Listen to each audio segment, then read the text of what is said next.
परळीतल्या सभेत बोलत असताना ज्याचा प्रकरणाशी संबंध नाही तो पिसला जातो असं वक्तव्य धनंजय मुंडेंनी केलंय। त्यामुळे धनंजय मुंडेंकडून आता वाल्मिक कराडची आठवण काढली जाते का असा सवाल उपस्थित केला जातोय। आज 9-10 महिने झाले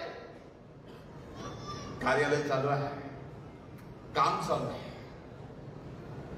हे सगळं बोलत असताना आपल्यासोबत आपला एक व्यक्ती नाही याची जाणीव पण होते। माझ्यासारख्या एक कार्यकर्ता म्हणून सहकार्याला सहकार्य समजतो म्हणून मला सुद्धा याची कुठेतरी आजच्या कार्यक्रमात जाणीव करून द्यावी लागते। काय चुकलं काय नाही ते बघेल न्यायालय, ती जाणीव नक्कीच म्हणून आज या 8-9 महिन्यात जरी कुठाने कमी पडला असेल तर येणाऱ्या 4 वर्षात ती कमी पूर्ण भरून काढायची जबाबदारी या ठिकाणी आम्ही दोघेही घेतो। ज्या निष्ठुर, क्रूर आणि राक्षसी अशा वाल्मिक कराडने संतोष देशमुखांची क्रूर हत्या केली, अशा व्यक्तीबद्दल कुठलीही भावना असणारा माणूस याला माणूस म्हणता येणारच नाही। अशा व्यक्तीबद्दल जर धनंजय मुंडे यांना आपलेपणा वाटत असेल, त्यांची उणीव वाल्मिक कराडची जर भासत असेल तर अशा माणसाला माणूस म्हणण्याच्या तो योग्यतेचा नाही। आणि अशा माणसाविरुद्ध आता परळीच्या जनतेला ठरवायचंय, कारण तुम्ही मी लढणार, विषयांवर लढणार, पण भोगावे हे मात्र तिथल्या जनतेला लागतंय।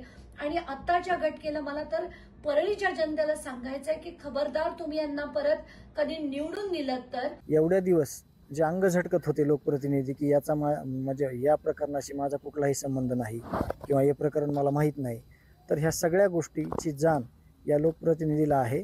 आणि जाणीवपूर्वक नाही तर गांभीर्यानं जी गोष्ट बोलली गेलेली आहे ती अशी आहे की हे सहकारी सगळे जे चुकीचे कामं करायचे, खून खंडणी, चुकीच्या खोट्या केसेस, त्याची स्पष्टोक्ती आज या लोकप्रतिनिधींनी दिली आहे।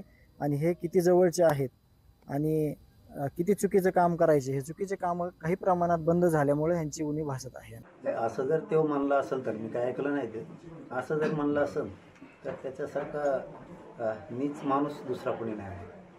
तर संतोष भाईची इतकी क्रूर हत्या करून तो जर म्हणत असला की मला उणीव भासवते, तर त्या धन्यात का दुसरा नीच माणूस या पृथ्वी तलावर दुसरा असूच शकत नाही।